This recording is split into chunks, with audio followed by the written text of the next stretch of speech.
Welcome to the show. I am MMA insider and Herb Dean's dog sitter, Joey Venti, and you're listening to the MMA History Podcast, the only podcast dedicated 100% to the preservation of mixed martial arts history. Interviews and stories about the early days of MMA direct from the men who lived it.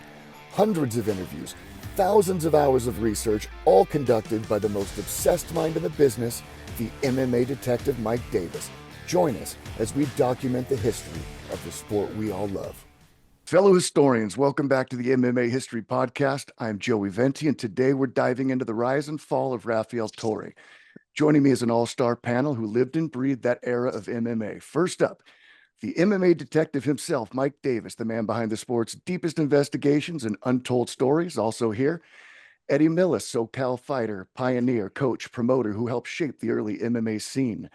We also have Chris Brennan, the West Side Strangler, UFC, Pride, and King of the Cage veteran and grappling legend. And rounding it all out, Gerald Strebendt, Marine veteran, UFC veteran, and the first American black belt under Eddie Bravo. Buckle up. We're cutting through the myth and the madness to reveal the real story behind Rafiel Torre. Let's go. Gentlemen, welcome to the show. Chris Brennan, are you on an elliptical? No, I'm just walking. Wow, look at that guy. Hi, Chris. What's up, Eddie? How are you, buddy? Good, brother. How are you? Last time I saw you, I think we were on a flight to Japan. It was a long time ago. We were. Life is good? Yes, sir. Good. I'm glad to hear that, man. Gerald, when was the last time you saw these two? God, I haven't seen Eddie since Big Bear. And the last time I saw Chris, it's been a while. It's been, well, the UFC, I saw Chris, it's been a long time. 2003. Yeah. What's up, Gerald? Hey, what's up, dude? Man, so good to see you. Jesus. Good to see you. Why don't you have any gray hair, brother? I don't either. It's the frequent trips to Thailand, I think. All right. You need some more stress in your life. Exactly, right? You look good. Thank you, speaking of which, all right, why don't we start with this? How did you guys meet Rafiel Torre? Because there's so many of us here, we got to make sure we're not talking over each other. We'll start with Chris Brennan. Chris Brennan, talk about the first time you meet Rafiel Torre. Honestly, I think the first time I met him may have been with Gerald. If it was not, then the first time I met him was when he was commentating or doing the announcing at King of the Cage. That probably was the first time. Gerald might remember better than me when the first time I met him was. Eddie Millis? The first time Chris met him was, I think, his grand opening of his second school. Chris had a school of green and yellow mats at a different part of Mission Viejo or somewhere. And then he opened a big one off of Bake Parkway in Lake Forest, a big gym with the octagon and all that. And at that grand opening is when I got Rafiel there, and I'd met Chris. I was doing a jiu-jitsu tournament somewhere down the coast in Oceanside or something. And Chris Brennan was there with one of the best fighters of that time, Jeremy Bob Bills Williams. And I met Chris then, and Chris had several fighters competing in the jiu-jitsu tournament. And then that was now my guy, Chris was. And when I went to Irvine to train with him, we went to his grand opening. And that's, I think, when he first met Rafiel. What about you, Eddie? Yeah, so I'm digging into the trenches here and trying to think. I met him at a show. I'm trying to figure if it was Neutral Grounds or it might have been Neutral Grounds or Cage Combat or King of the Cage. It was one of those three. So it could have been Ryan Chenoweth. It could have been Kaja. Gotcha. God, that's a throwback. Kaja. Yeah. Kaja and Chenoweth were together, right? They did this show together. Yeah. Some of them. Yeah. But do you remember the one when they set it up in the backyard, Chris, and it was raining? And Brian Warren broke his ankle on the tarp? Yes. Wow. Yeah, that was like the Wild West days. All right, so Rafiel Torre, you guys obviously heard the interview. Did any of you guys? We got to go in order. Chris Brennan, did you sympathetic? What were some of the emotions that you had listening to him? Yeah, a little bit of both, right? Like I almost felt bad because he had nothing but good things to say about me. And so I kind of, I always wondered, because I was only on the stand for a matter of minutes, but I always wondered what went through his head after that about me, because all I really got to say was, what I had heard him say, which wasn't completely admitting anything. It was just telling us, what they found. So I just basically repeated that. So I didn't know, how he held that, how he carried that over, however many years it's been now. But listening to him talk, I I forgot a lot. I forgot a lot about him that I remembered while watching his interview. Even after the interview, I need to ask Gerald something, because I remember at one point in time, Rafiel was trying to affiliate with me, or he did affiliate with me. And it was kind of like never even discussed with me and him. But the next thing you know, he was affiliated with me, I believe. And Gerald can probably expand on that a little bit. Yeah. Yeah. If you want me to go off on that, absolutely. I know. Man, I remember all That absolutely. happened, right? Oh, definitely. 100%. Yeah. Okay. I thought so. Rafiel was trying to cling to, he was kind of being exposed. My first time down at RCJ Machado, the Hegan, Carlos, Johnny, and Jean-Jacques were the RCJ Machados. Then there's also a Hodger, Roger. So Hodger and Hegan were in there, and I went there, and I said, I train with Rafiel Torre. I'm here to train. I had a white belt with 3 stripes, and they said, who? And when I told them, they're speaking in Portuguese, and they're gentlemen, but you could tell they're like, no, that dude's not right. So yeah, so he was getting exposed. So as soon as I met Chris, and I'm like, Rafiel, this is the best jiu-jitsu. You couldn't even understand what this is amazing. He was trying to then affiliate with Chris, because Chris was legitimate, and Chris had trained obviously at the Torrance Academy, and then Marco Ruas had a black belt from Marco Ruas and was a black belt in jiu-jitsu from John De Leo. So Rafiel's like immediately tried to associate. So he wanted to be next generation Palm Springs or High Desert. And yeah, he didn't ask Chris. Of course he didn't, because Chris, you got to be vetted. So but yeah, no, Chris is absolutely right. He went against Chris's will. He tried to associate with him. I believe when he fought that big guy that had knee barred, they announced him as something from me. Yes, under Chris Brennan's Next Generation. yes, and then / Desert Heat Fight Club. Yes. Yeah. Next Generation Jiu-Jitsu / Desert Heat Fight Club. Yeah, you're right. Eddie, what were your feelings watching actually physically seeing him on the video? Well, no, I told you he came to my gym, but I'm trying to figure out if he came to my gym before he started training with, like, when he really started training. Chris, when did he start coming to your gym? What year was that?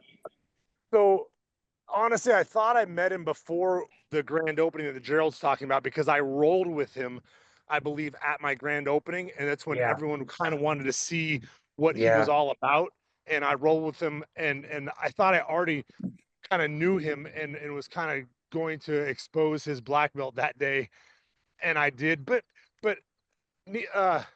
not to boast or whatever, but like, I was catching good guys at that time. I was catching that same day. I caught Javi Vasquez a couple times. Gerald was there to see that. I was catching guys that were very good. So it wasn't like, oh man, he sucked. I could tell that he was definitely not a black belt, but he knew some jiu-jitsu. Okay. Well, see, I think then he had came to my gym before that then, because I think that had to be like 2001. Yeah, because there was yeah, absolutely. Because, I had I was over at the Inosano training with Paulson. And I remember coming back and Rafiel stopped by the gym. And, I'm like, well, how do you do a quick kill arm bar from the guard? And he did something, and I watched it, and I was like, oh. And then I kind of, and then I've started hearing things, the story about, the Kumite, and yeah, from there it just got crazy. Chris Brennan, where would you have put him belt wise? I mean, you've told me privately.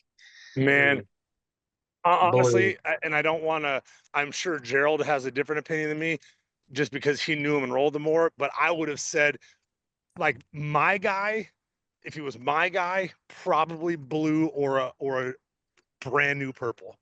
And that's probably what I told you as well. So he wasn't completely clueless, Gerald. And Gerald might say I'm wrong and he was a white belt. I don't know. I'm just No, he was totally clueless. No, Chris isn't wrong. He is a blue belt. Chris never had a purple belt that ever had a purple belt that couldn't have destroyed Rafael. He's a blue belt. Absolutely. Yeah. I had good purple belts. So Eddie, you even disagree with that, though?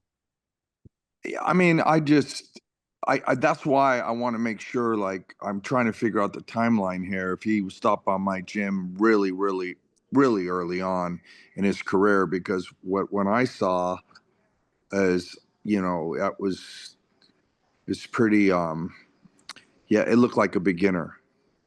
Yeah. So Gerald, I think you're more adept at answering this. I think the one thing that Rafael is probably good at is reading a room, who's in it, and what they can do for him. Yeah, you're absolutely correct. Eddy Millis back then, Eddie's right. It was 2001 when Rafael first went to the Shark Tank. And Eddie had a bunch of good guys. Eddie was kind of the front runner at that part of California. Chris was down on the coast. But Eddie had some really good fighters. One of my favorite fighter of his was John Alessio. And then he had Victor Hunsacker. Dude, there's this guy, Victor Hunsacker, rugged. And Eddie trained all these guys. He had Brian Warren, who's got like probably 80 fights. He had a lot of good guys. But where everybody in my part of California got excited about the Shark Tank is they heard that Vernon Tiger White was going there to train with Eddie. Because Eddie had a good stable of fighters, was one of the first ever to have a real MMA team besides him and Chris Brennan. But Eddie had really good stand-up. I think Eddie was kickboxing in the Army, I think, and in Europe and competing in striking. So Eddie was way ahead of us on the striking part. So that's when Eddie Ahead of me? Eddie Millis. Pardon me, I think I Chris? said ahead of me. I was joking. Yeah, Eddie was a better striker than us, man. Eddie was a better striker than us, Chris. He was a better striker than us. He was. He still is. Yeah, definitely is. Yeah, I'm not, you know, I don't think I've been on the ground in a while, guys. I think. All right, so Eddie, they say there were some holes in his jiu-jitsu game. How was his stand-up? Oh, this is tough.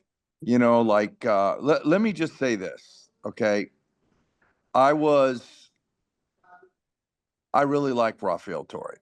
You know what I mean? And I think he's a likable guy. Like, he really is. He was the go-to guy to see yourself on the internet. And 100%.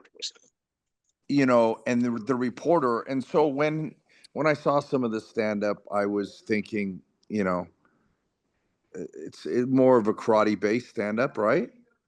But you know, Chris and Gerald know this all too well. Everybody throws around Muay Thai nowadays, or always has, right?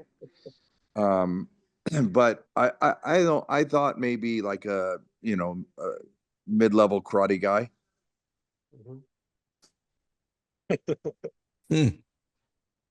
So he's right.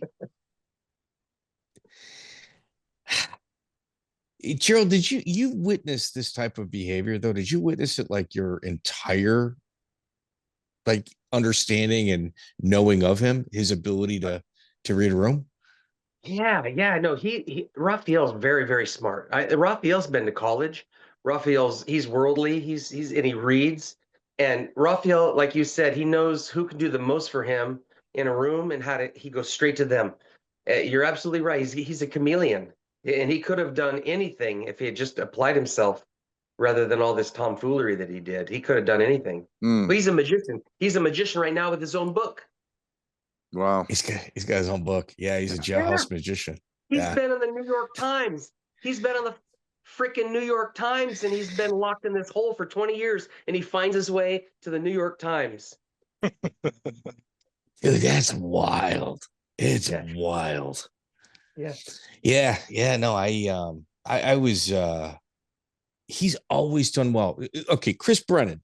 This guy goes to Abu Dhabi in 1998, fills out an application online, probably thinking, hey, man, it's kind of BS. Gets the go, figures out Kid Peligro, and lands a journalism job. Do you think maybe he just kind of lied on the application, gets himself a job, and can't back off of the lie?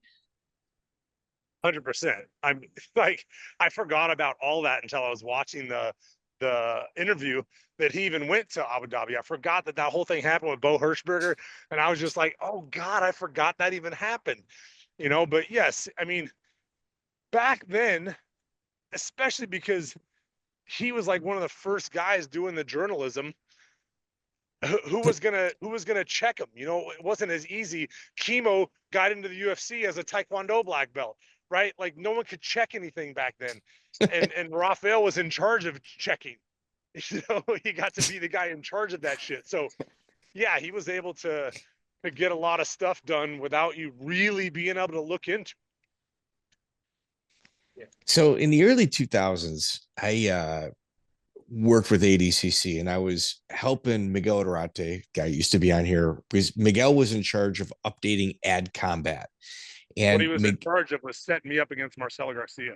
On top of that, breaking your rib. You did quite well against Marcelo Garcia. You have to admit, bro, you did really good against him.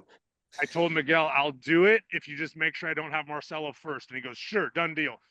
Marcelo first.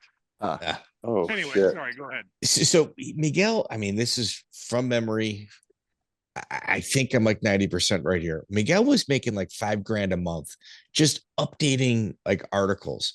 And Miguel and I at the time, we weren't really close, but we communicated every once in a while for business. And I remember Miguel going, nope, I'm only getting $5,000. Like in Torre, the hesitation and respect that he had for Torre, even a little bit of fear, because it was everybody had to make Torre happy. Yeah, that's a great one right there. Well, so, because when you saw Torre at one of the events, of course you want to go up, shake his hand, ask him how he's doing. He's the man. He was like a celebrity in the journalist field. At least for us, he was, because we wanted to see our names, or at least the wins the guys had on the on ADCC, the Ed Combat website. Yeah. Chud, what are your thoughts on that? I mean, am I off, or am I in the ballpark? No, you're right, man. No, Rafiel, I remember Eddie Bravo saying when he was questioning Rafiel, I didn't want to question him because he was so nice. He was such a nice guy. I liked him. Yeah. Rafiel could talk to everybody. He could get himself weaseled in every situation, and everyone thought he was great. He's a magician. Wow. Yeah. But Chris, you rolled with him. You kind of knew that he was not a black belt. Gerald, you for sure knew. Eddie, you had an idea. He also rolled with Hoyler, Rico Rodriguez, Kerr. I mean, it was like a who's who of jiu-jitsu. I think one of the Machados he did an article on. Mm-hmm. Why are none of those guys calling him out? So they all, Gerald, go ahead. If you remember, what did he say to me before we rolled that day in front of everybody? Let me tell you. He said, Chris, I'm going to roll with you. Everyone's watching, my students here, everything, don't tap me out. Go easy. Let's just go. Let's just flow through some positions. He's asked Chris not to tap him out in front of his students. Ooh. So that's my thought on what he probably did to everybody that he rolled with when he went with these bigger name guys, bigger name than me, so I think he probably set it up for himself to look fine, like he was just doing it for them. He was basically doing this role for them and their gym and how to promote their gym.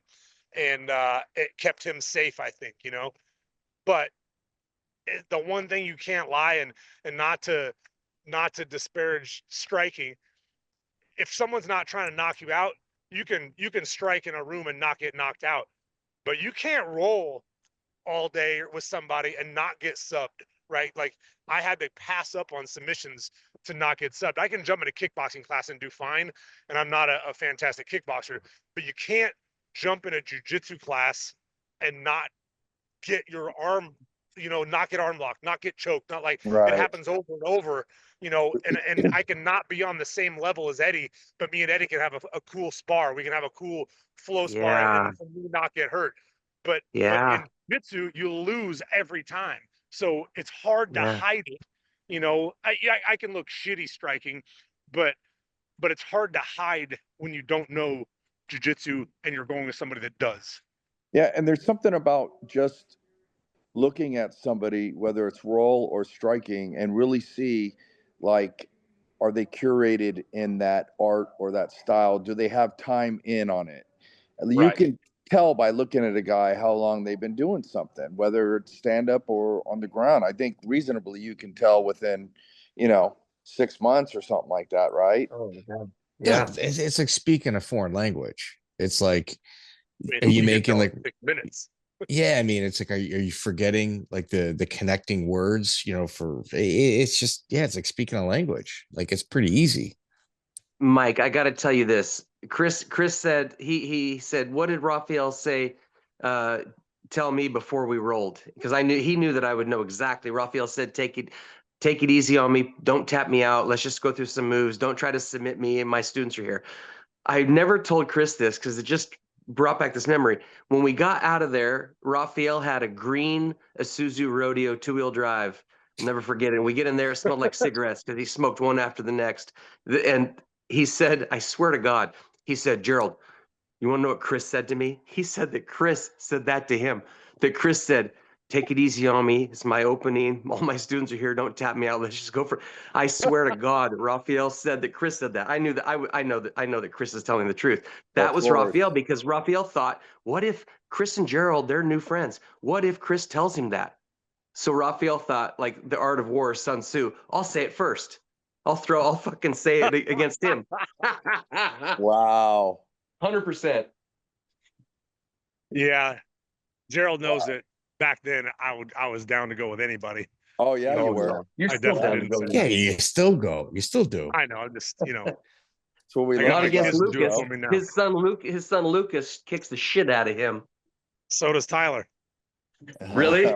Tyler's huge, bro. He's 6 foot, 195. Jesus.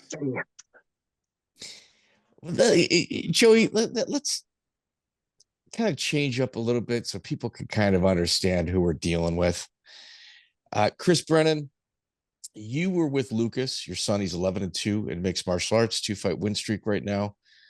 You were at James Krause's gym at the time when the betting scandal kind of all went down. First one. The first one. Yeah.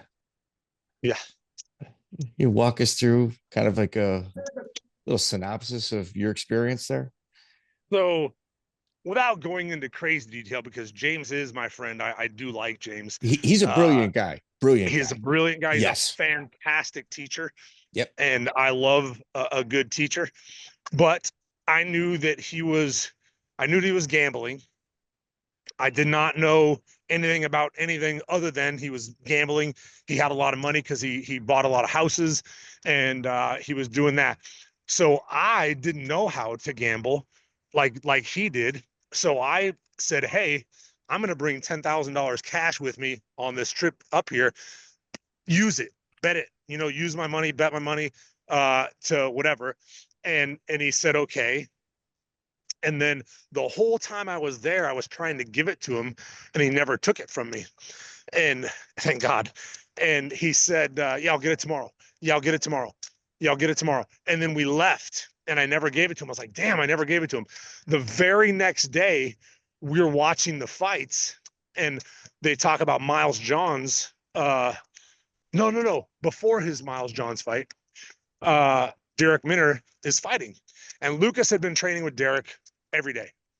And Derek did have a hurt knee, but not as bad as it looked when we watched the fight. So Derek and Lucas trained every day. His knee was sore afterwards.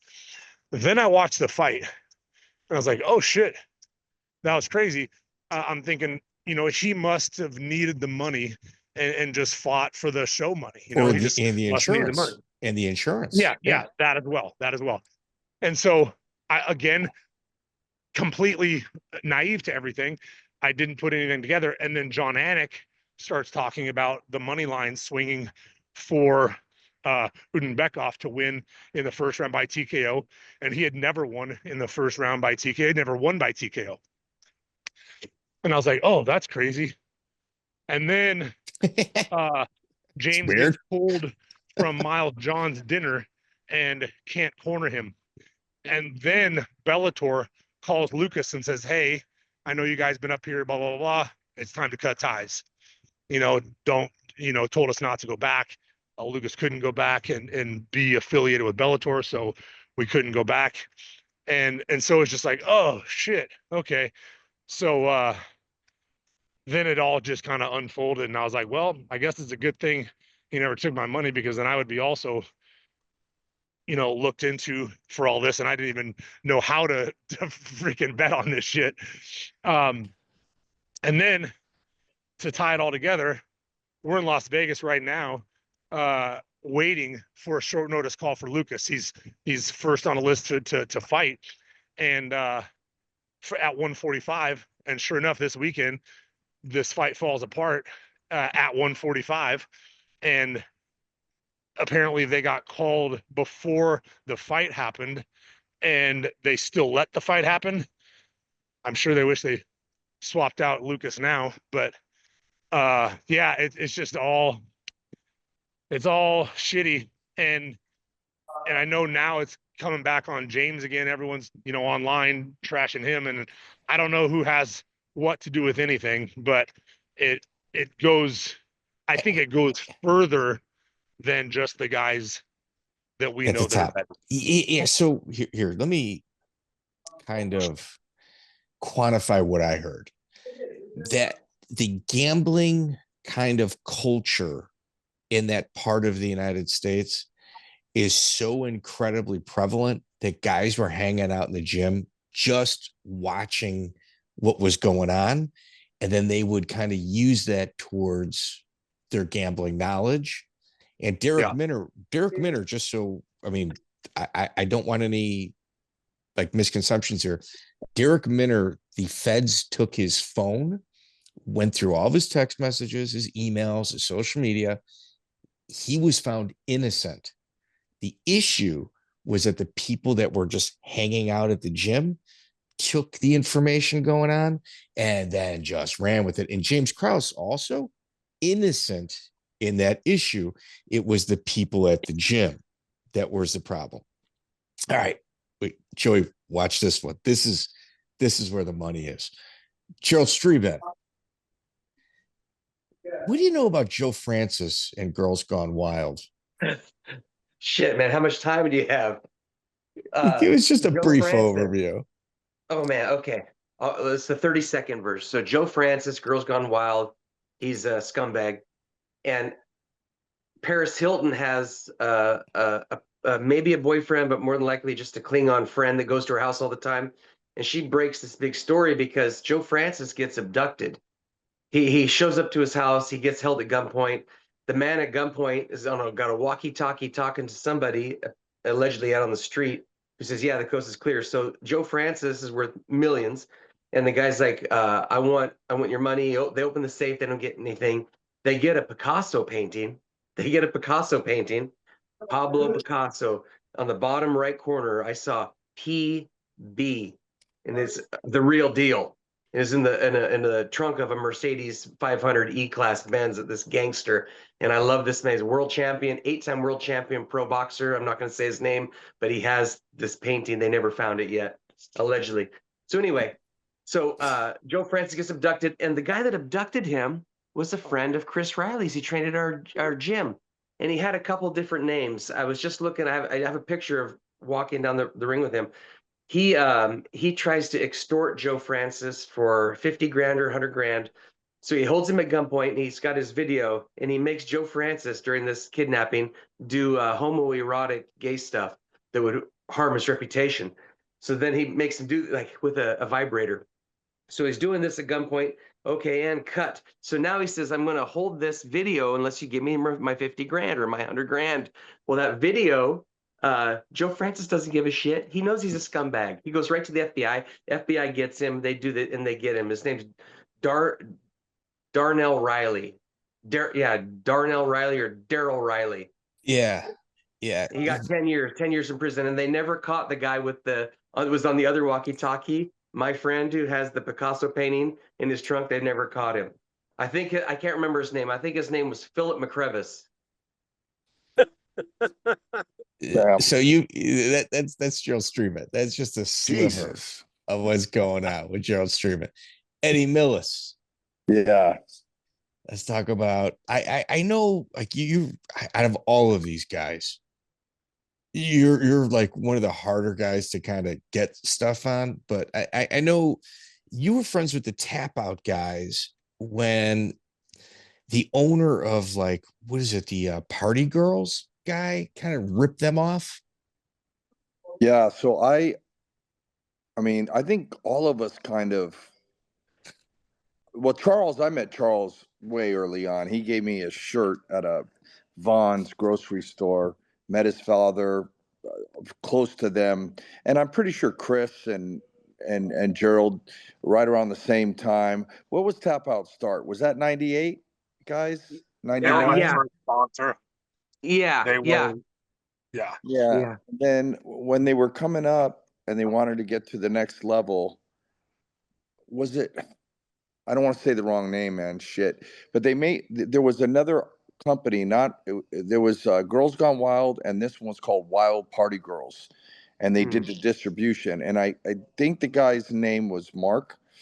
And they got him because he was killing it in his subscription model. You know, you buy one video, get the next one free. All you have to do is pay for the rush shipping and the upsell, yada yada. But that guy got involved with Tapout, and from what I heard, screwed them all under. My theory is that they met through TJ Thompson, because the Super Brawl was doing that subscription service, which I ordered one video, and dude, they destroyed my fucking credit card. They did. They fucking got me good. I think he kind of parlayed that relationship into the Tapout, and he was kind of funneling a lot of those credit card transactions, which he was able to cash out, and later they got kind of tagged on him. And dude, eventually I'm going to get those guys. And the conversation that's going to come up. So and this is from Super Brawl. This is from Super Brawl. Yeah. TJ Thompson. Yeah. That I remember that. Fun fact: I think Eddie had one of Eddie's students was a Super Brawl champion. Yeah, a couple of them actually. Yeah. Yeah, he was. He had a lot of guys there. And Danny Fowl won one too. Who else? Danny Fowl won one also. Yeah. Wow. Awesome. Danny Fowl, the best fighter that never became. I've seen some of his best fights. They were in bars. Really? Absolute. Yeah. Hardest hitter I've ever held pads for pound. Just an absolute beast. And he could wrestle, he could do it all. But, you know, I mean, Gerald can tell you there's guys that come in the gym and coulda, woulda, shoulda, right? How did he do against John Alessio? Yeah, John was great. How did he do when this guy was training with John? Could he hold his own with John? Danny Fowl would run over everybody. Jesus. Danny Fowl had this fake the shot to an overhand right that, like, the punch, you know, and I've held for Mighty Mo, right, when he won the K1 and all that stuff, but Danny's punch at 170 would just sink right into that focus mitt, and like it had an extra something on it. You guys, you know what I mean? You've held pads for people, right? Yeah, that's what ruined my career. Those guys made me stop fighting. Yeah. And then bites in your soul a little bit. And I'm thinking, how can a guy 170 hit harder than any 205-pound guy I've had? 215, 220. Yeah, he's a pretty incredible guy. So Eddie Bravo was rolled with Mark Kerr. This was the one thing in the interview that I found real interesting. Eddie Bravo, not a big guy. I think we can all agree when you think Street Fighter, Eddie Bravo isn't on that list. So he would say that Eddie would give Mark Kerr fits when they were rolling. But then when we talked about the confrontation between, Eddie, what he talks about on Rogan in regards to, calling him out on his black belt, he said, man, if that ever happened, we would fight. We for sure would have fought at that point. Chris Brennan, what are your thoughts on that? I'm glad you asked me first. That's the one part of the interview I was just like, come on. Like if you're telling the truth about anything or whatever, he's definitely lying about that. Like he was not going to fight Eddie, whether Eddie's a street fighter or not. Eddie would have mopped the floor with him in a fight. It's just, there's no ifs, ands, or buts about it. And he's just, the way he talked about at that point, I was like, man, don't say that.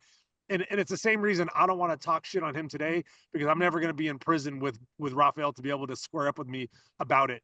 And so he can say all he wants about Eddie. He can say all he wants about Mark Kerr if he wants to right now, because Mark Kerr's never going to be next to him again for him to be able to do that. You know what I mean? So, and he wasn't talking shit on Mark Kerr. I'm just using an example. But that was the one part I was like, bro, don't say that, because in my opinion, no, he would not have fought Eddie, especially if Eddie was just calling him out on his black belt. What's he going to do? Say, let's do jiu-jitsu and I'll show you what a good black belt I am? No, he's not. So it was just kind of a whatever part of the interview. Gerald? Yeah, Eddie, there's no way the fight could go. Eddie could end up on his back with Rafiel in the mount, and then the fight starts and Eddie would buck, get escape, and kill him. There's just simply no way that Rafiel could get Eddie in a fight. Yeah.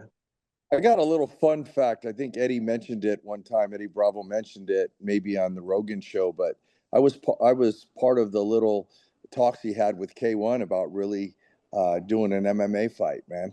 And Eddie was down, I remember. which I thought was badass. I remember that. He wanted to fight Hoyler. He wanted to fight MMA against Hoyler. Yeah, I mean, I was there at the meeting in the Beverly Wilshire with Scott Coker and Eddie, and it was cool.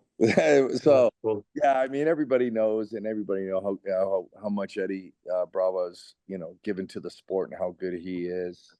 It's crazy. Anyway, Eric Paulson said martial artists are like carnies, and I never forget that. He also had mentioned that the call out never happened, like altogether. And then like when we released it, you see the Rogan clip where Rogan's like, I'm sitting next to him in a car, and he called, he called Rafiel and said, no, you're not a black belt. You're not a black belt. Yeah. Yeah, no, he's just not telling the truth. And like Chris is saying, he's in prison. I don't want to talk. I don't want to punch down. He's not in a good place. He's in the most violent, wild place in this country. California penitentiaries, nobody can understand. He's not good. So I don't want to be disrespectful to him. Antagonist is living situation. Yeah. But man, he's completely lying. He's lying so many. He'll lie to suit himself. I hear how he talks to you. I've heard his interviews on another podcast with this magician, and this man is a slippery little guy. He's a complete fraud. He's a black belt at bullshit. Yeah. Living in that jail situation, though, it is, dude, it's not easy. It is not easy. I couldn't imagine that. Especially for the length of time that he's been there. And did you say he's there without parole? Yeah, Zero he's not getting out. Zero. Isn't it crazy though? Because nowadays, if you fucking do a crime like that, you're out in 10 years. Yeah. Less. No, California has this thing they call it special circumstances. So a murder in California, if it's for hire, or if you lie in wait like a sniper, or if someone's trying to give you money to kill someone, life without parole. You're LWAP. Zero chance, bang, you're gone. What if you voted for Kamala? Then 10 years, you're out. House arrest with a 10-year court date. Yeah. So the interesting thing is, in Gerald, I think you're better suited at this than I am, but my belief was that his sentence was accelerated because of the insurance policy. Pardon me, his sentence was accelerated. Accelerated, like LWAP, like you'd said, like it qualified for that because it was there was a Special money circumstances. Financial gain. Okay, Special circumstances. here- Financial here's the- gain. okay. Go ahead. All right. So the caveat, which is like where Netflix should come in, is when they say, well, the life insurance policy was never under his name. The girl that got the insurance policy was never even interviewed or charged. She was definitely interviewed. They lawyered up. No, Both of them lawyered up. She walked in, got a lawyer, walked out. Yeah. No. Yeah. I That mean, was an interview. They So, they hold on. came to my gym, the detectives, a couple times, and the last interaction I had with Rafiel was when he wanted to borrow my mats for his gym opening, or if I had extra mats. And that was it. Yeah. So I have a question. If she got paid and Rafael was supposed to have done it for the money, why he wouldn't get the money unless he did it with her, correct? So what was the point? How can they prove that he did it, but she had nothing to do with it? Because she told me, Chris, Rafael told me that he killed him, and Rafael asked me to kill him. And Rafael said, Angel will pay $10,000 if you're interested. She wants him done away with. But I never heard it from Angel. And I only want to tell the truth. I would love for her to be in prison because she's the one who did this whole thing. Angel tried to kill her first husband. Angel. Oh my God. And this is, Angel she's a Black Widow. Her first husband, she poisoned his spaghetti. And then when the husband wasn't hungry, she'd been poisoning with antifreeze. When the husband was like, I'm not hungry, the daughter said, I'll eat it. She goes, boom, and Angel knocks the shit up and hits the ceiling and does a big blow up because she knows it's poison. She doesn't want to poison her daughter. Angel Richards is a Black Widow, but she never told me. She handed $10,000 to Rafael in front of me and looked at me, handed him the money, and we're at sushi, and then she walked out. So Rafael had that $10,000 cash for the last enticement. I could see all the stack of hundreds. So Chris Brennan, answer your question. So like everything that Gerald said, I don't doubt. But what he said was also not on video or audio. It wasn't recorded, that portion. So a competent attorney would say, I object. And in a state like here, in a state that's like Texas, you're in trouble. But a state like California, they're going to go, yeah, okay. All right, knock it down. But you're gonna get maxed out on that other stuff. That objection, I haven't read the court transcripts to their completion, but I got a good feel for them. So I don't want to speak out of turn, but I think the word objection wasn't used very often in that trial. You're right. Yeah. He still denies it? Here, when I set the premise for the interview, dude, it took a long time to get this. Like it took a long fucking time. And Gerald, I dealt with Barbara, one of your favorite people. I love her. I love Barbara. Dude, she's a freaking character, man. So dude, I wish she was in my corner. She's a freaking, dude, she's a bulldog. Oh yeah. Yeah. Oh yeah. So I deal with Barbara, and I talked to him. Yeah, I'm not interested. Kind of hung up the phone on me. And then it was just like, hey, dude, it's kind of like that candy on the pillow. You just got to kind of hope that one day he takes it. And eventually he did. And to be honest with you, I was real happy with the interview. The issue that we had was he was getting locked down. The audio was being interrupted by like the state computers.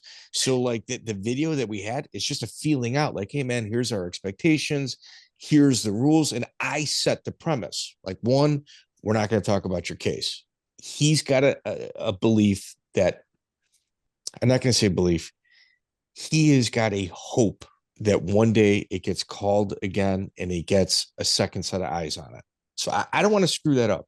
Whether he's guilty or not, That's up to him. That's not for me to fuck up. But he pleaded not guilty, and he still says he did not do it. Is that correct? Yes. Okay. The other thing was, I didn't want to screw up his living situation. Like when you start talking about officers and some of like maybe the bosses that work there, bro, the hell that they can make your life. They can cut your commissary. Like the only like joy you have is getting your commissary once a week, where you're getting a couple Kool-Aid packets, some fucking socks, a t-shirt, and it's like it makes you feel good. They could fuck that up for years on him. They can also cut his phone calls off, cut his video off. I don't want to do that to anybody. I don't care what you're in there for. That's punishment enough. I'm not going to contribute to that. Yeah. He never asked me for money. I did throw $100 on his books afterward, but he never asked me up front for anything. Wow. I think the big thing is anytime you have somebody that you liked a lot, and Rafiel was like the rock star of reporters at that time, the earrings, the whole deal, and was the man. Anytime you have somebody that you liked a lot and you believed in let you down, you're angry. I know I'm angry, you know. I'm angry because I'm like, what the hell, man? Like Gerald, I think you said earlier, he could have been so much more, you know, and I feel just kind of like let down. Yeah.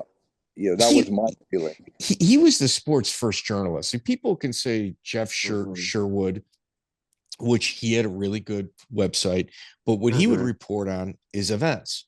You had Peligro, who would report on the Brazilians and what the Brazilians were doing. I'm speaking way out of turn here without any foundation behind this, but I can just tell you my feelings at the time. At the time, I thought Kid Peligro, from a really nice, I don't know, upper story condo overlooking the ocean, would write about the Brazilians and what they were doing. And it also seemed like Jeff Sherwood would write about these events that he would sit cage side with, to where Torre would go to the gyms and report what's happening on the ground floor, especially guys like Eddie and Chris. Like he would report on your gyms. Like, yeah. That was a different type of reporting. Call it gonzo, whatever it is you want. He was the grassroots of what was happening. His hand was on the pulse of American MMA. Yeah. Yeah. You're right. You're absolutely right. Up at the nightclubs too in Rancho. Cucamonga, come hang out with us, all of that. Yeah. I'll tell you how you know what is down. Go ahead. Go ahead, Chris. I was going to say, I'll tell you how in we were, and I'm sure, I don't know if it ever happened with Eddie as well, but when Rafael would write something up from a fight about my guys, he would literally send it to me and ask me if it was good, if there was anything I wanted changed in it, whatever, before he actually posted it. Like, that's how in we were with getting that shit done when it was back in the day like that. Wow. Yeah. Again, I mean, you look forward to it. I'm going to find it, guys. I'm pretty sure somewhere in my garage, I got a folder of printouts from ADCC, like some of the original reviews. Oh, I do. Yeah, you do. Yeah, it's great, right? Do you remember his downfall, Eddie? Do you remember what took Rafael out? He took himself out. Do you remember what he did that wiped himself out of the industry in journalism? No, I don't. But what I do remember was a fictitious story about doing a kumite and being dropped off. That was the one. I forgot who told me the story, and I was like, oof. Yeah, I probably did. Yeah, I know the story ins and outs. What was the thing? Was it the fight at King of the Cage, Wet and Wild? You know what it was? After September 9/11, they hit the World Trade Center. Rafael's working for the Sheik and Guy Nieves and these bigwigs. And he goes on there and he goes, yeah. So he gets jacked up because Rafael was taking methamphetamines. And I didn't know that, but he had these sores all over his arms. He did. And he could work like 12 hours. He goes, I mean, the man would pump out stories. He got paid by the story. The man was a millionaire. So anyway, he said in some drunken high stupor, he said, I hope that the sands run run blood red with Muslim blood. red Ooh. with Muslim blood. Ooh. Yes. He is Yeah. done. He got gulp. Yeah, you're done. So that's when everything went downhill. And I want to make sure I don't want this to pass you guys up.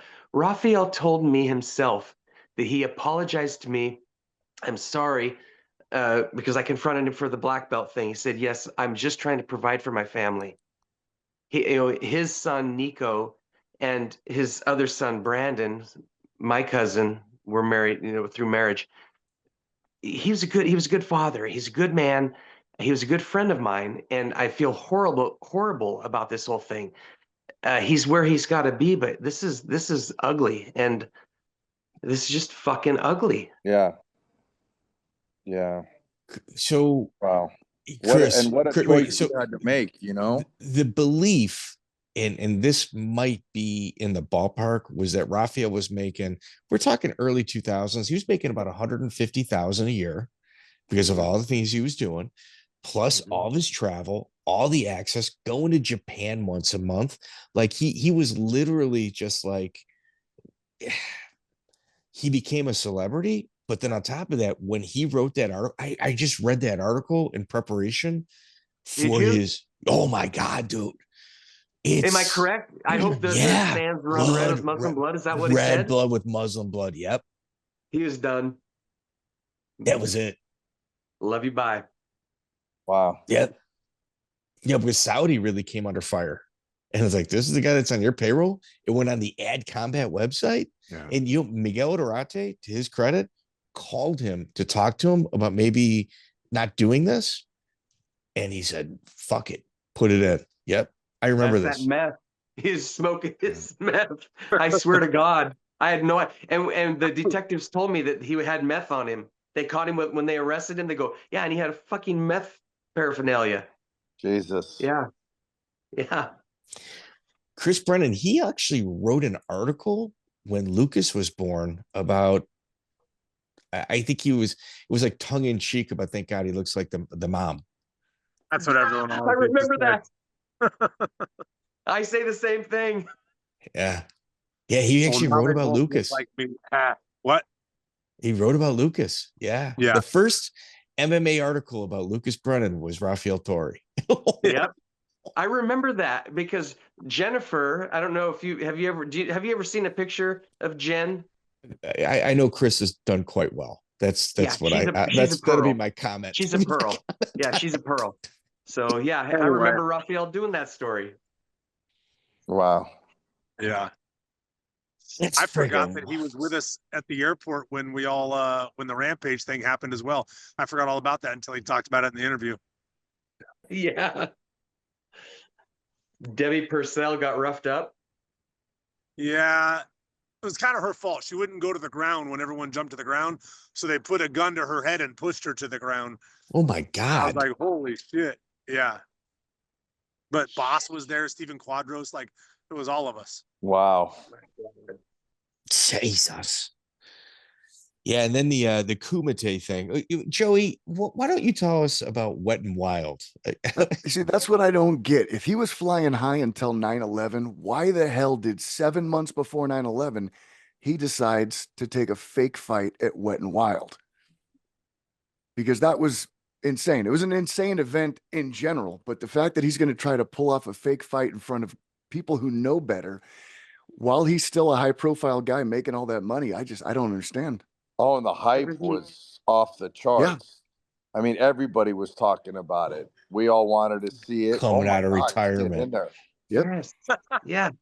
I stood in the rain to watch it like a sucker, just like everybody else. And Joey was there because I was supposed to fight Eves Edwards. I got my head cut open before the fight, and Jeremy replaced me and fought Eves and beat him. Oh, I remember that. How did you cut your head? Bow threw a kick as I shot, and his knee split my head open. Oh, and gosh. Chris, do you remember when Jeremy, during that fight against Eves, because it was wet and slippery, Jeremy wanted to be on the ground, Eves wanted to be on the feet. Eves slipped, and because Jeremy was a lion, a man amongst men, out of respect, he backed up and let him back up to his feet. Do you remember that? Yeah, he did. Fuck, man. Crazy. Yeah, wow. Joey, here, you were in the audience.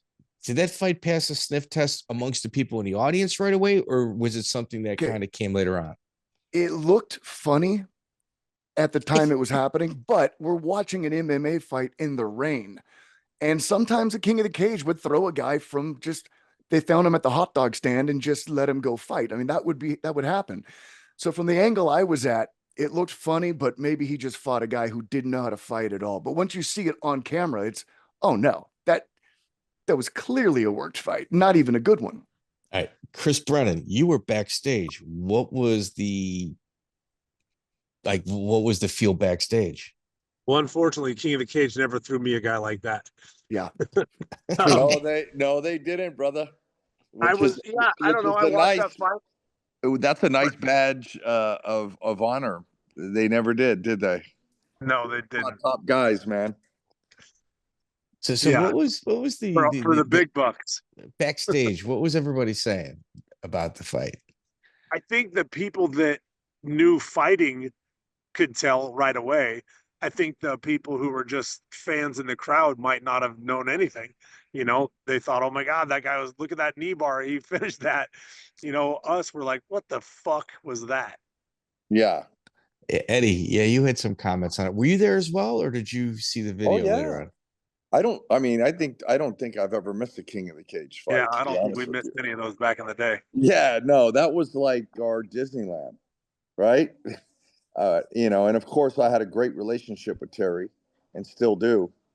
But yeah, I watched it and I it was just a crazy ass night because of the rain and everything else. But I was like, there's a little suspect for sure. Backstage, nobody was saying anything? You couldn't really say anything because you didn't want to like make the guy feel bad that wrote all these great things about you and got you on the internet.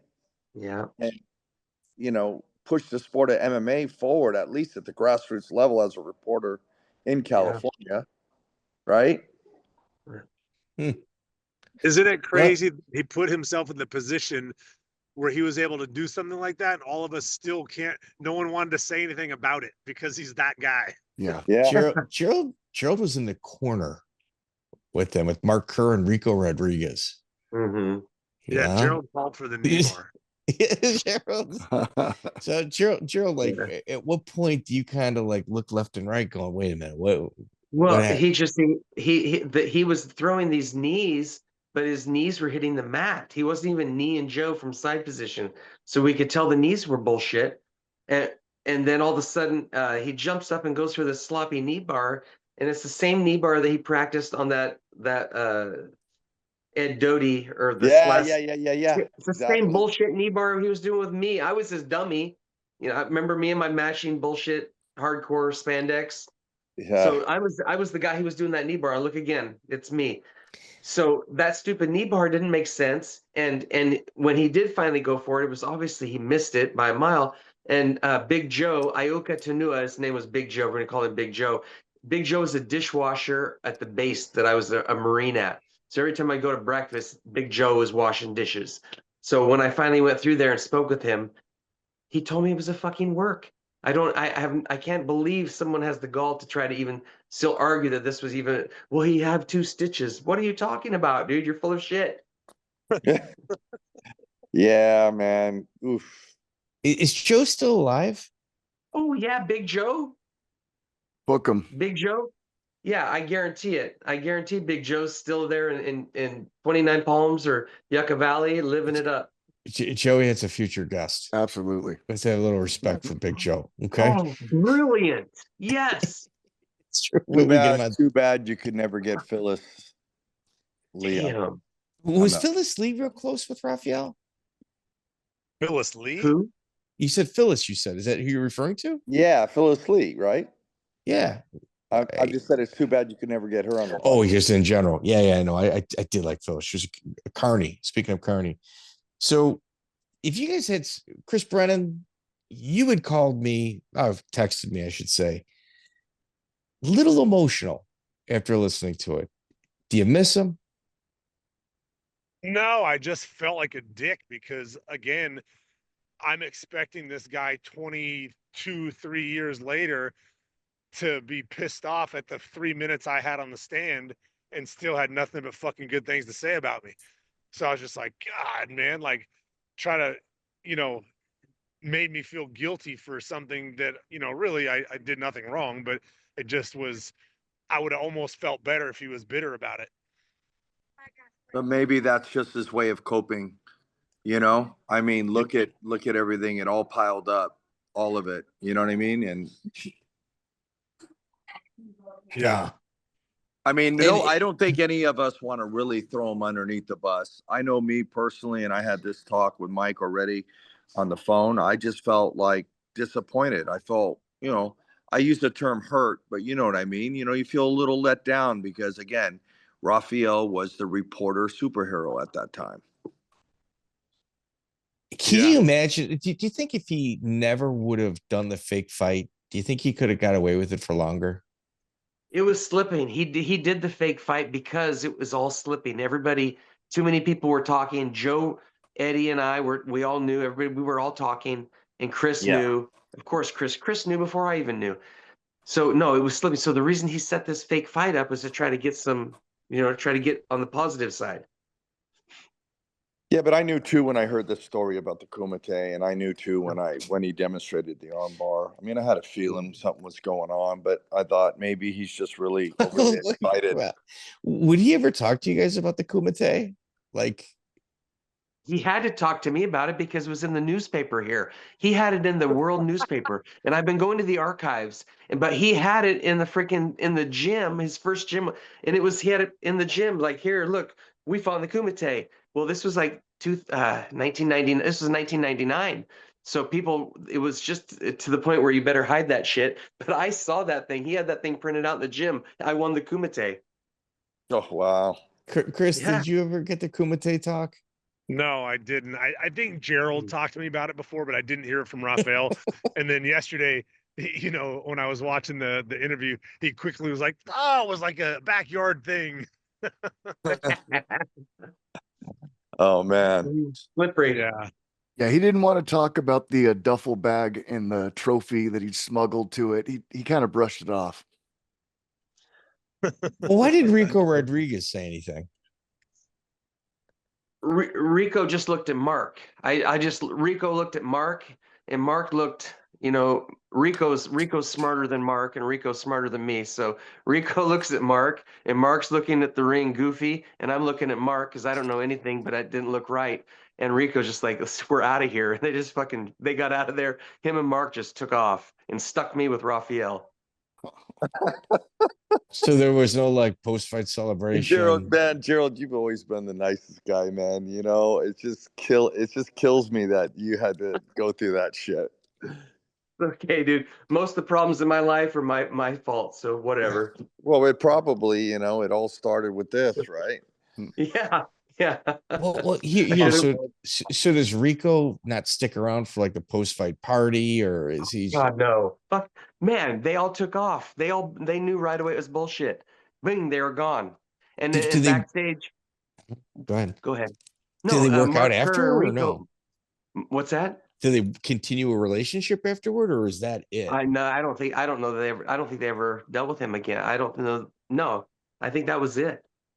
But yeah, they bounced. So Rafiel then sets up, hey, we're all going to carpool with all these people. We're going to go to this. I think we even went to Las Vegas. I think after he won that big fight, I think we went straight to Las Vegas that night.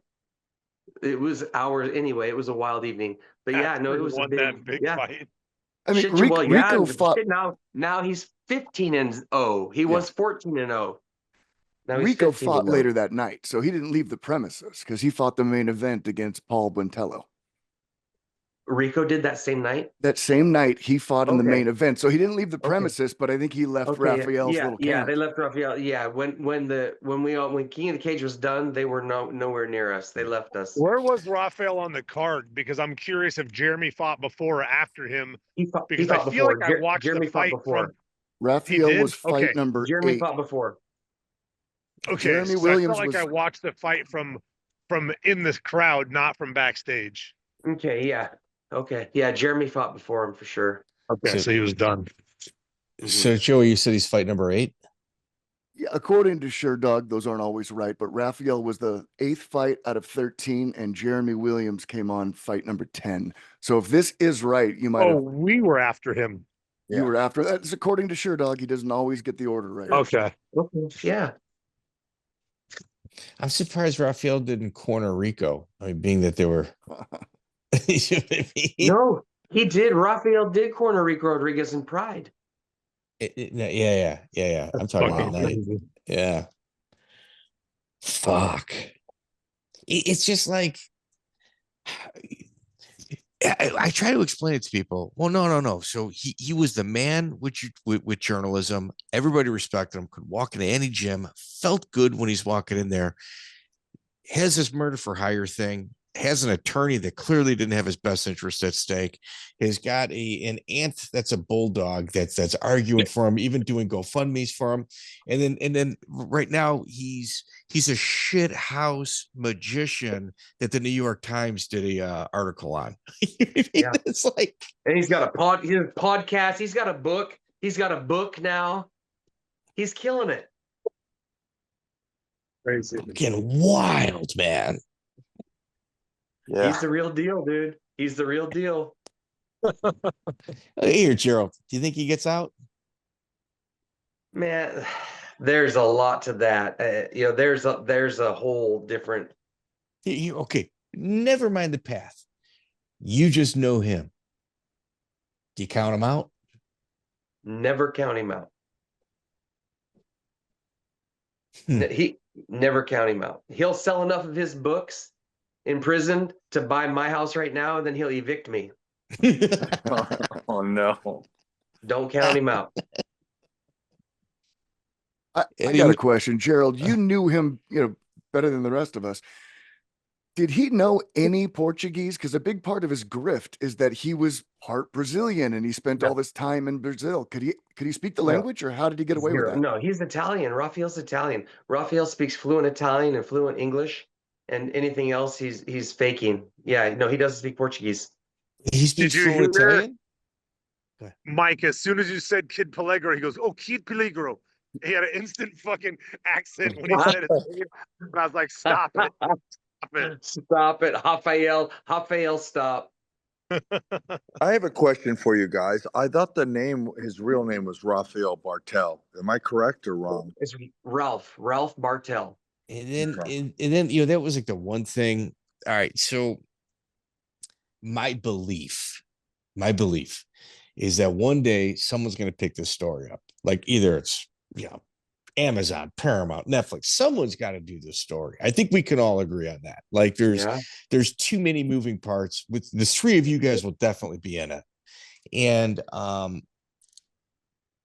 my belief was, okay, there's really 3 parts to his story: the rise, the fall, and then the tell-all, where he just, maybe it's true, maybe it isn't, he just kind of breaks bad on everybody. Like really, I mean, maybe multiple episodes, but really there's 3 parts to his life, and then obviously prison. So I was just thinking, the rise has never been spoken about. It's kind of like people's journey to the UFC. It's very rarely covered. It's never been talked about. Let's just do the rise, see what happens, gain some trust. And then after that, let's do the fall. And at the fall is, well, you didn't change your name until after you got locked up.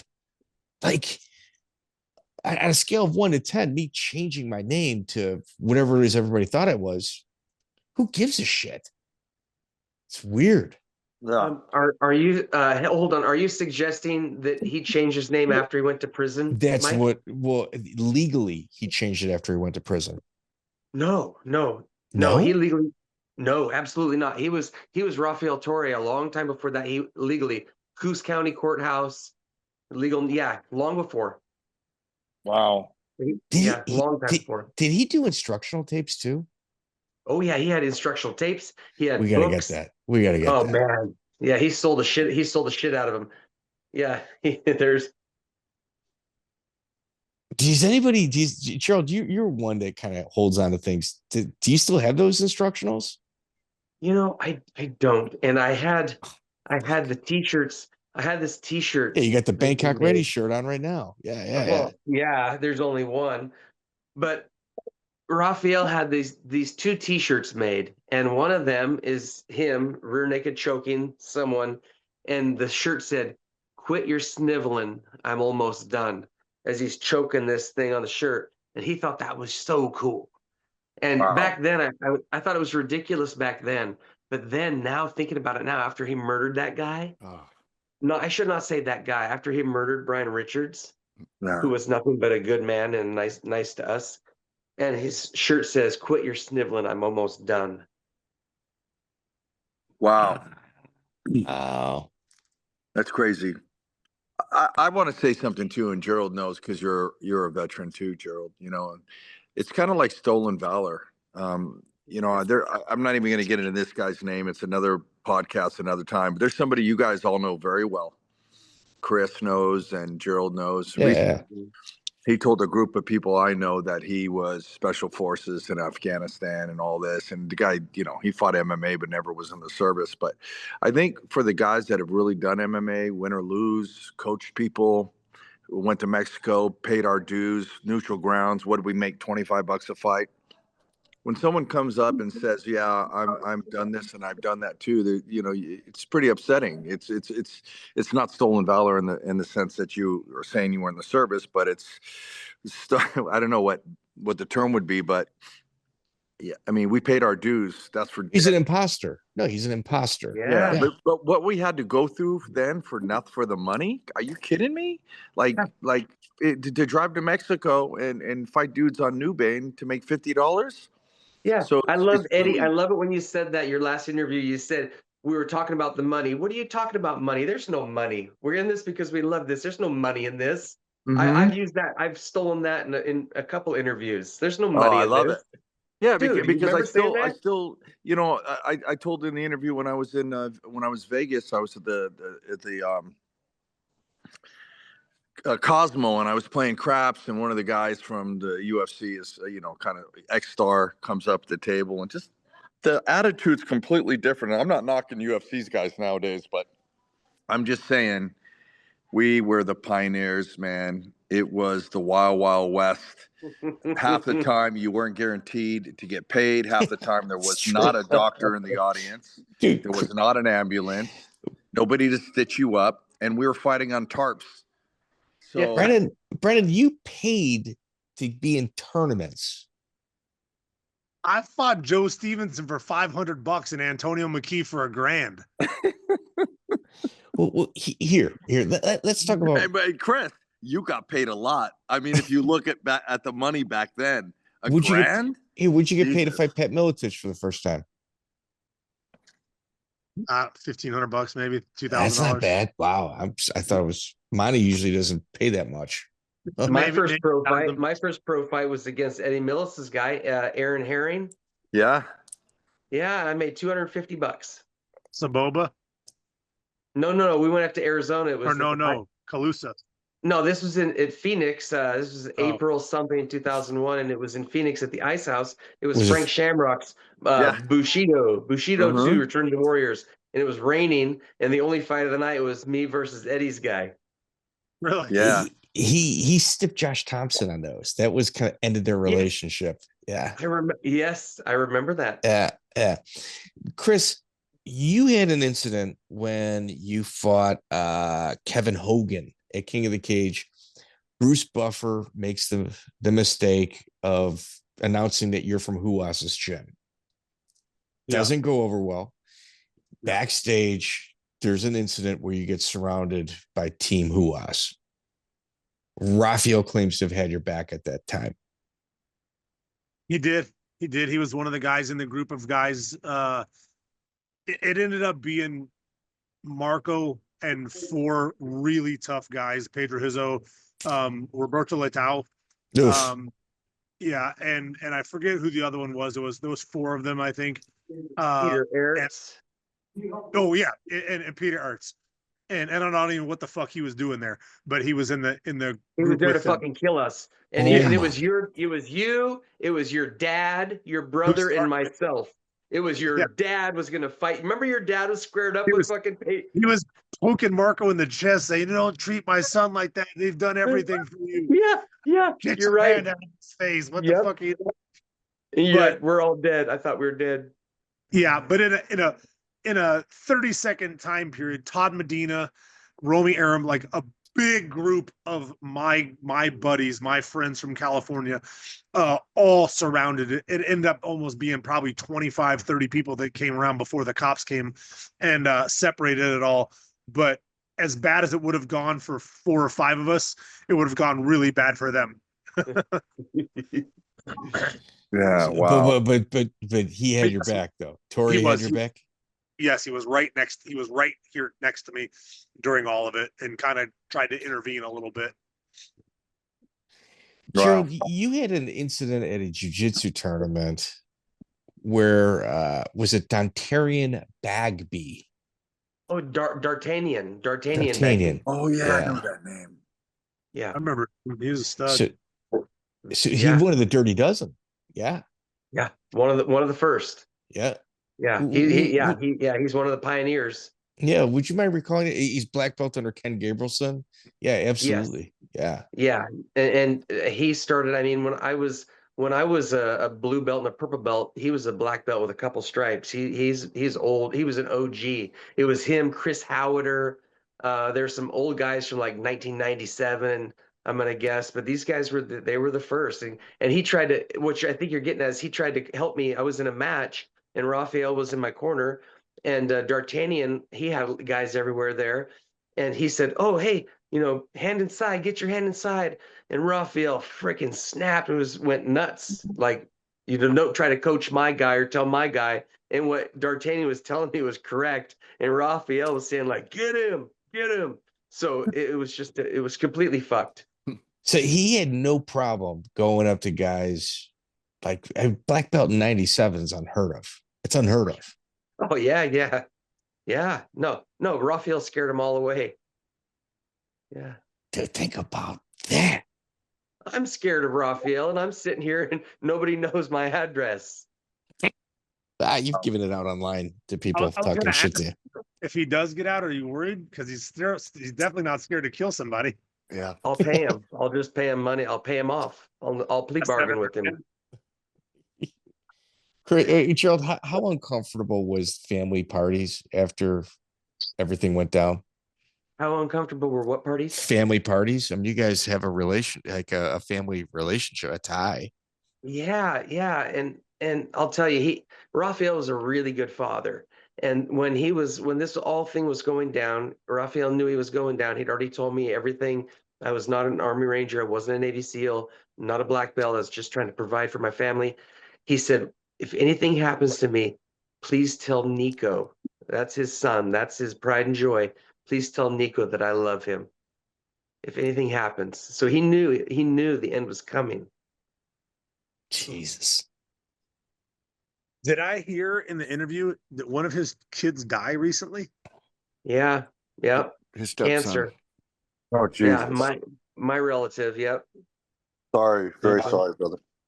No, it just is. It's just, we get these ideas in life that, this is good or that's bad, or you shouldn't do that, or he can't do that.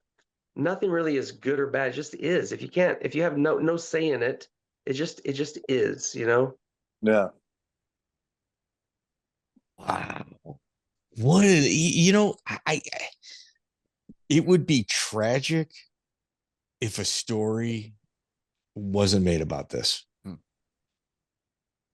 Like it really would. It's so fucking good. Like it's so good. And every time like you peel back like a layer of the onion, it stinks even worse. You're like, oh, it can't get fucking worse than this. And then it does. And I think honestly, there's a certain level of respect, at least I have, for Rafiel. And I don't want to dig more or give more opinions. It's not why we're here. Yeah. Yeah, it's because like I do feel bad.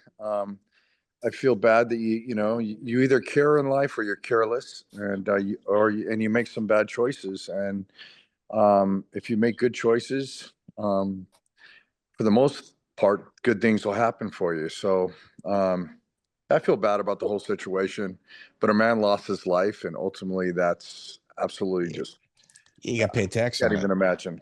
You got to Yeah. pay tax on it. Yeah, tax man's And, coming. and He's he coming to and court. he was a good man. Brian Richards was a good man.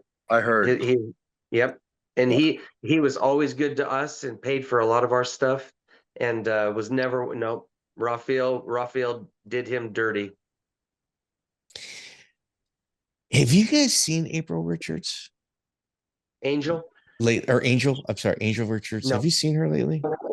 No, she remarried, and she remarried into money, and then she got another divorce, but she married into some, so she was living in a very substantial house, and she keeps climbing the ladder. So Gerald, after our interview, one of their family members contacted me. And I don't know, like it was a kind of like a desperation type. I still got the email. Like I would never erase this email. It was kind of like a desperation, like we got to get the kids away from her. We got to do this. We got to do that. Please, you have an ability to kind of like dig stuff up, and you got, please just get us something, get us something. And it was like the desperation in the email was like it, dude. I've never talked about it. I've never told Joey about it. I've never told anybody about this. A lot of that out. And what happens is, from what I was told, she's got a shaved head right now, and she does counseling for gay marriages. Wow. Joey, this guy you're talking about contacted me too during did this. he really?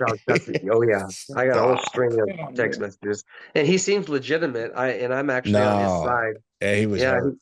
Yeah. So This is the most recent ex-husband? Oh, you want to say? Yeah. One of them. She's been married. Yeah. Let me mute Eddie. There you go. So he think about Angel Richards is a gay marriage counselor. Like here.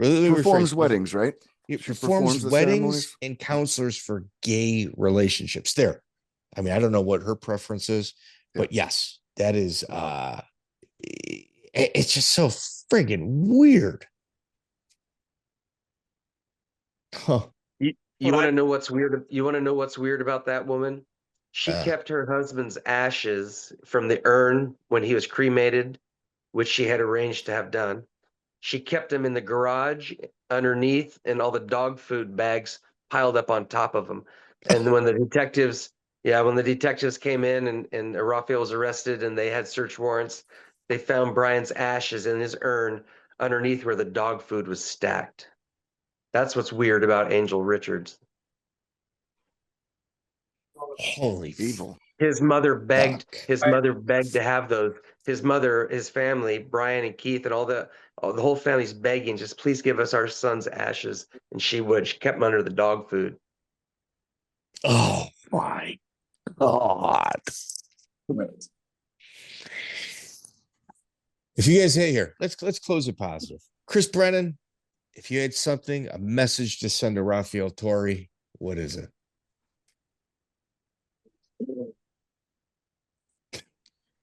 Sorry, I went right to jokes. Yeah, I don't know, man. Like I said, I appreciated the fact that he was still talking positively of me, because I did feel like, obviously, I don't feel bad that he was convicted of what he did.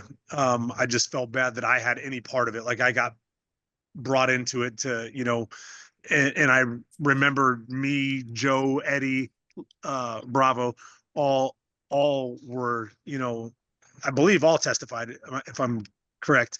So it's just weird because I never had a real falling out with them. We just didn't talk anymore. I just kind of did my own thing. And then the next thing, I'm on the stand,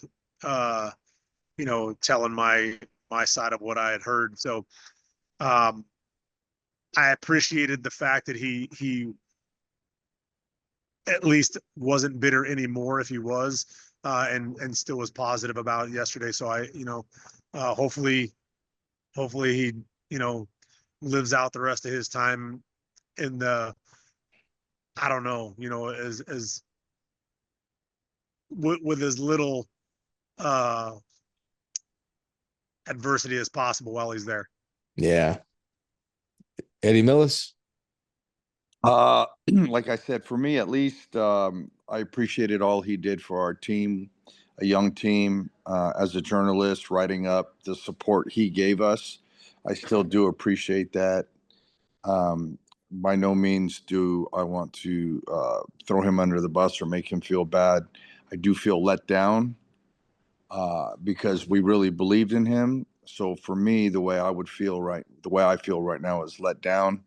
And I hope that he can, find salvation in whatever he does and is doing, and come to peace with it.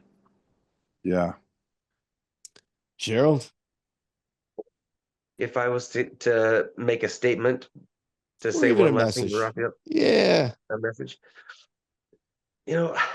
I love Rafiel. He was my guy. We had a lot of good times together. He did a lot for me. I did a lot for him. And the way it all went down, and in the end, he came clean with me. He said, "I'm sorry. I was just trying to provide for my family. I'm sorry." And that's good enough for me. That's okay. I'm sick about where he's at. I'm sick about where he's at.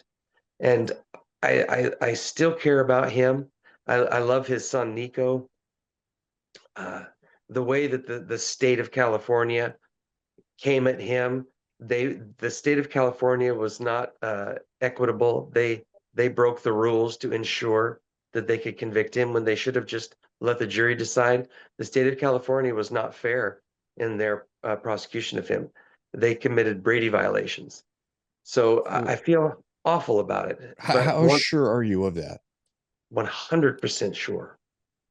100%. You think they lied to convict him? Pardon me? They lied to convict him? They cheated. They witness tampered. They hid evidence. Exculpatory evidence that would have perhaps given the jury pause. The jury had to believe me. That I'm the only person that knew anything. He didn't tell anybody else. Clinton Torres, who I just reconnected with, he told him. But go ahead. I'm sorry to cut you off, Mike. He even had a gun, but the gun wasn't used. So it's No, but he took the gun. He took that Glock Model 21. He took it from the console of Brian's vehicle. Brian always had it in the console of his work truck. Okay. Mm-hmm. The serial number was BNV 062 US. It's fucking smart. He's so fucking smart. BNV 062 US Glock Model 21. The thing is, like, the working retina and the quasi, working brain can see, wait a minute. He gets accelerated on the time to, life without parole because of a money transaction that never took place. The woman never even was charged. Like, where else do you see this? I'm not saying he didn't do it. All I'm saying is it wasn't right. That's all I can say. And I haven't read through the entire court transcripts, but Gerald, you were there. You're saying that they cheated. I believe you. I'll tell you what, and I'm not going to say which member of the government that was prosecuting him, because I don't want to get drug into this, but one of them told me in the end, he said, the ends justify the means. And I've heard that term, whatever. We've all heard that. That's a dangerous term. Justify the means. That's a slippery slope. It's real cool to say it when you don't like the person, but then when you like the person and they're innocent, then you're like, wait a minute, that line gets moved. Either it's dug in. It's not something in the sand that you can erase and move. Nope. Wow. Gentlemen, Eddy Millis, thank you, brother. Chris Brennan. No, it's so good to see Chris and Gerald, and I just want to say, guys, I'm glad you're doing well. I hope you're doing well and continue to stay to do well. If you need anything, reach out to me. And yeah, I'm gonna take a few weeks off here. Chill. Where you going, dude? Eddie, where you going to Thailand? Yeah. The north or the See you, beaches? Eddie. I was out there, 4 months ago. I was at Sanchai's gym, and then I went to PK Sanchai, and I went to Super Bond's gym. I think I might try to make it up to Bukow's gym this time. And I just love training, man. Yeah. Go down to Venom for a little bit in Pattaya. I just love training over there. I love the food, the people, the whole vibe. And it's a 2 times a year thing for me. And it's been that way for a long time now. If you ever want to fly me out, Eddie, and put us up in the Hilton, I'll show you some Muay Thai stuff. Yeah, he's You ever Bangkok want me to ready. tune you He's up? Bangkok ready. Gerald, somebody told me you had some secret stuff that you learned up in a jungle somewhere at a camp. Chris Brennan, you're in Las Vegas. Send us off, man. Yeah, man. I mean, I live in Texas, but I'm here again with my kids, waiting for a fight for Lucas, and Tyler fights here December 12th at Tough Enough. He's a Division I Pac-12 champion this year. I've got 2 fucking monsters, and lucky that they followed my footsteps, and even better. You got a ticket for an old friend if he wants to come and support a fight? I'm just kidding. I'll buy I said you got a ticket for an old friend, but no, I'm kidding. I'll buy a ticket. Oh, I remember when those boys were born. I remember when those boys were born. They're the most beautiful little guys. I remember when they were literally probably 7 pounds. Yeah. Wow. Chris Brennan, just so you know, like I was at I was at a sporting event where somebody had the same school, the college. It's slipping me right now of where your son went. It was like in Arkansas, right? Your son wrestled at Arkansas? He's frozen. Rock, Arkansas. Okay, he was in Arkansas.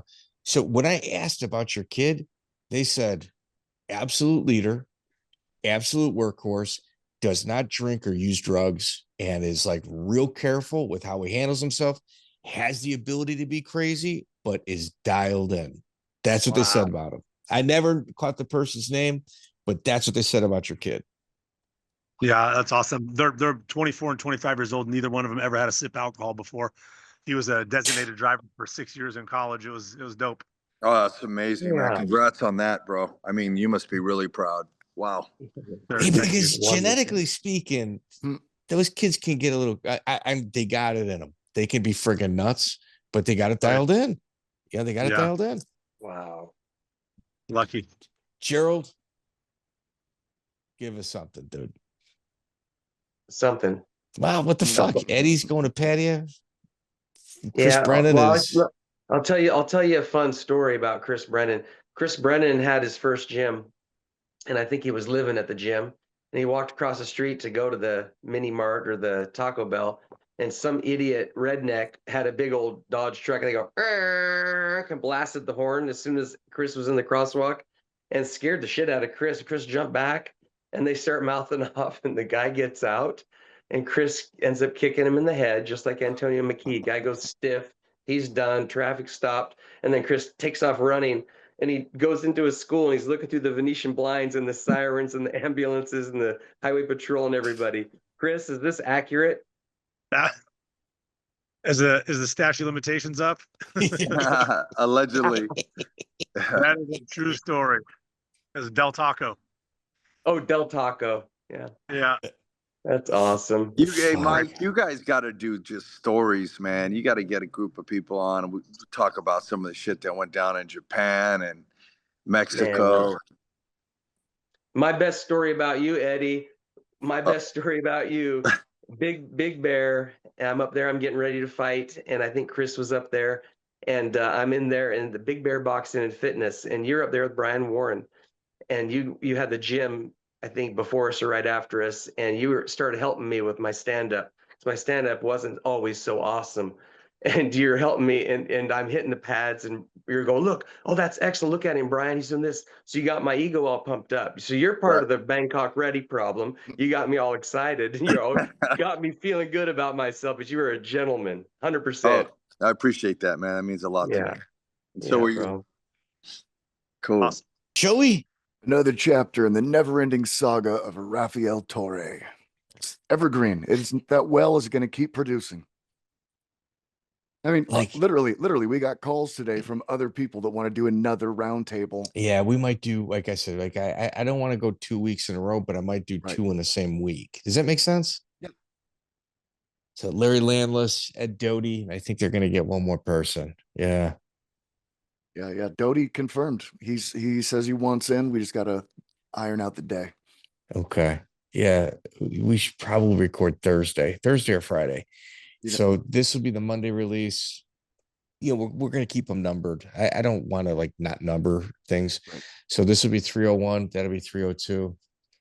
I tell you, dude, another person, like we briefly talked about her. His Aunt Barbara. I mean, she's got some crazy theories, but like a lot of them are rooted in like possibilities. Right. And hates, dude. I should have brought this up. Man, we should just bring Gerald Strebendt back for the second one anyway. So Strebendt, she starts a GoFundMe in order to kind of like rally the MMA people around her son. My stepmother sent that to me today. she somehow came across it. Okay, did you see who the first person that donated was? I didn't dig into it. No, who was it? It's Gerald. Oh wow, yeah, he's got mixed feelings for sure. No, he was just like, "Hey, Barb, hope you're doing well. Here's $5." Oh, it's such a sad story because of how his life could have gone. You mean like we're laughing? We're laughing because it's so tragic. Like it's poetic. Like if you look at the comments, and man, I'm gonna tell you this. The one thing that you and I have done is we've had some pretty wild guests, some good, some not so good. And, as you would describe, some in between, that our audience is actually pretty friggin' cool to where they're not just running out the gate. It's just, all right, dude, let's hear what he has to say. Tori, there were several times where I could have hammered him. No, it's a story. Right. Do it in the comment section. Right. We're doing it right here. Yeah, we just did it right here. It's like our audience is incredibly mature in the comment section. That's true. Yeah, we didn't get hammered like we thought we would with a couple of those interviews. Yeah, Hermes Franca. I thought Hermes Franca, I expected a shitstorm. Yeah, and like even when Strebendt, when we did his, like if you Google search him, man, it's a rough Google search. Yeah. But there's no like resolve. Like they don't only press release the charges. They don't press release the resolve of what happened. And so it's like big headline, what you may or may not have done, little tiny blurb here on the 6th page. Yeah, and it's the page of you were acquitted. And we had a couple come out the gate with Strebendt. And I think you and I were both on there just going, hey, we're not saying like the guy. We're not even say, be his friend. Just listen to the interview. You listen to the interview, say whatever it is you want. And then like another guy would like kind of hammer it. You didn't listen to the interview. All we ask, listen to the interview. And dude, even that comment section was fantastic. Yeah. Yeah. How different his life could have unfolded if he would have just had the presence of mind to invent an injury. He invented so much about his life. Invent an injury that doesn't allow you to compete. You never have to embarrass yourself at Wet and Wild. You never have to be large scale exposed as a fraud. And he could have been a journalist to this day and ridden the wave of the MMA explosion of the early 2000s. He was in position for that. Dude, all I can tell you, like, and I'm not trying to lessen anybody or anything like that, but the journalism that he was doing was so grassroots. Like I what I didn't like in our close of 301, we dumped on a journalist. All right. Like I didn't want to do that. Even though we were right. I thought we were fair. I talked about how much I liked this book and I meant it. Yeah. Like, okay. I've just meant if we're not historians, then who the hell is? That was my point. Here. So let me that is my segue to dump on them again. Yeah. Okay. Let's go. Okay. Okay. Which, it's not really not what we do. All right. Kevin Ioli and Josh Gross. All right. So how many of their articles have you used in order to help prep for this? None. I mean, for any of the interviews we've done ever. When we were getting ready for the Gene LaBelle one, it came up that LaBelle had refed the Antonio Inoki Muhammad Ali fight. And That's Josh Gross. I just read Josh Gross's book. So that definitely helped me out there. So in 300 interviews that we've done, I was thinking 0, but Josh Gross actually on 2 different occasions, like I did my due diligence, but Kevin Ioli 0. Yeah. So out of 300, once every 100 interviews, one of their articles helps us. Right. Rafiel Torre has been in jail for damn near 25 years. Yeah. There's more instances of Rafiel Torre's interviews and posts and social media print. His stuff has come up 2 or 3 dozen times. Yeah, I believe it. Yeah, he was prolific at an early time when MMA journalism didn't exist or almost didn't exist. 50 times I've taken information from his articles and taken the information and put them in my liner notes. I can't say that with Ioli and Gross. No. Here, Gross, I got a little bit of respect for. A little bit. I do. No, he's a historian. He doesn't flex on it, but like you said, with Inoki and Ali, I don't know, maybe he saw an opening, maybe he got some money up front. But Kevin Ioli, oh my God.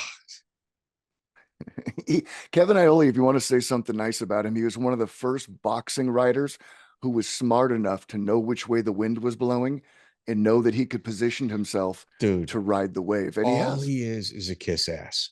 Yeah. All he did, he's a professional kiss ass. Like the guy at work where somebody comes in and the boss makes a joke and then they kind of laugh out the gate. Oh, I'm sorry. What did you say? They'll laugh first and ask kind of what you said. Yeah. Like the current modern day of journalism and here, there's a big betting scandal happening in the UFC right now. Okay. Yep. Guess how many people on the journalist roster reporting on it? 0. 0. Ioli wrote the book on how those guys are supposed to act. Right. So he gave them the blueprint. Yeah. Ariel Helwani was talking about it today, but he's on the outs with the UFC, so he doesn't have to worry about burning that bridge. He's got no invite. Got no invite. It's all independent journalists doing actual credible journalist work. Like Ariel Helwani, I respect him. Personality, a little difficult, but dude, the stuff and content that he puts out, it's legit. Do I think there can be some, we've all got our preference with journalism style. That's neither here nor there. He's an incredible actual journalist. Kevin Ioli isn't. All he does is he gets a UFC press release and he spices it up a little bit. Right. You know what he's not doing though? He's not stealing our material and then using it to make goddamn YouTube videos that he makes, thousands of dollars on. So I'm not mad at him. All right. Here we go. Flashback MMA. Yeah. Shameless. This is the last warning you're getting. I'm getting my computer set up within the next 10 days. You're going to get struck. This is it. This is it. We're not that hard to get a hold of, man. Reach out and talk to us. No. Show our logo up there. Yeah. Give us a shout out. MMA on Point. Say what you want. MMA on Point says our name. They do. Ragdoll MMA gives us shout outs. No problem. I'm getting my system dialed in. You can see your boomer. You're right. Yeah. I am a boomer. You're right. I am a boomer. And like technology isn't my friend, and I don't really want to be friends with it. But for this, I'm going to make an exception. Okay. Flashback MMA. We're boomers. Get off our lawn. Okay, dude.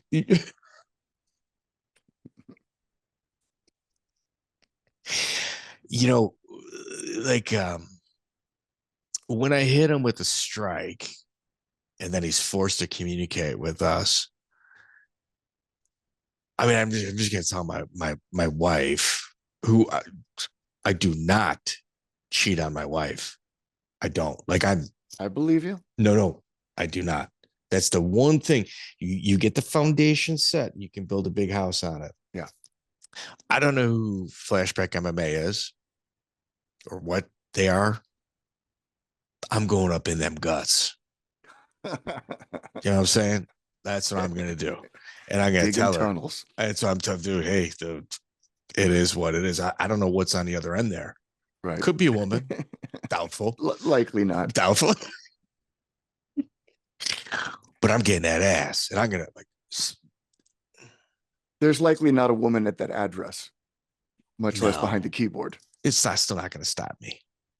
Like All I'll like in certain instances, like it's more about the gratification, like of dominance than it is about the physical need. You worked in the jails too long, Mike. I'm glad you called it quits. Yeah.